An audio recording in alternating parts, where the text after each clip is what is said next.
Hi guys, చిన్నపిల్లలు carrot తిన్నని మారం చేస్తున్నారా?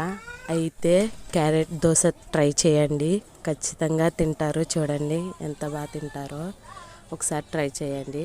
ముందుగా దోశల పిండి తీసుకోండి. నేను ఆల్రెడీ ఒక క్యారెట్ తురుముకొని పక్కన పెట్టుకున్నా.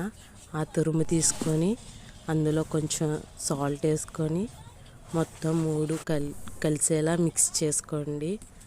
చూడండి వీడియోలో చూపిస్తున్నట్టు కలుపుకోండి. ఇప్పుడు పక్కన పెట్టుకోండి. ముందుగా స్టవ్ వెలిగించుకొని దోశల పెనం స్టవ్ పైన పెట్టుకోండి.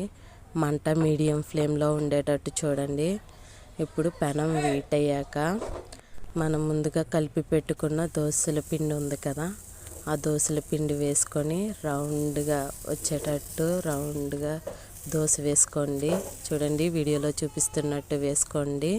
చూసారా క్యారెట్ కూడా ఎలా కనిపిస్తుందో? ఇలా అయితే కనుక పిల్లలు ఎంతో ఇష్టంగా తింటారు. చూసారా, దోశ వేసాక కొంచెం ఆయిల్ వేసి కుక్ చేయండి. ఎందుకంటే క్యారెట్ మొత్తం అన్నీ ఉడకాలి కదా, అందుకని చెప్పి లైట్గా ఆయిల్ వేసుకోండి. ఆయిల్ వేసుకున్న తర్వాత చూసారా, ఇప్పుడు దోశ కాలింది. ఇప్పుడు రౌండ్గా ఎడ్జ్ల్లోని చుట్టూ తిప్పి దోశ తిరిగేయండి. ఎందుకంటే దోశ అంటుకుపోయిందంటే కనుక విరిగిపోతుంది కదా, అందుకని చెప్పి దోశ చుట్టూ తిప్పి తిరిగేయండి. చూసారా, ఎమ్మి దోశ రెడీ అయిపోయింది. ఇప్పుడు పిల్లలకి సర్వ్ చేస్తే ఎంతో ఇష్టంగా తింటారు.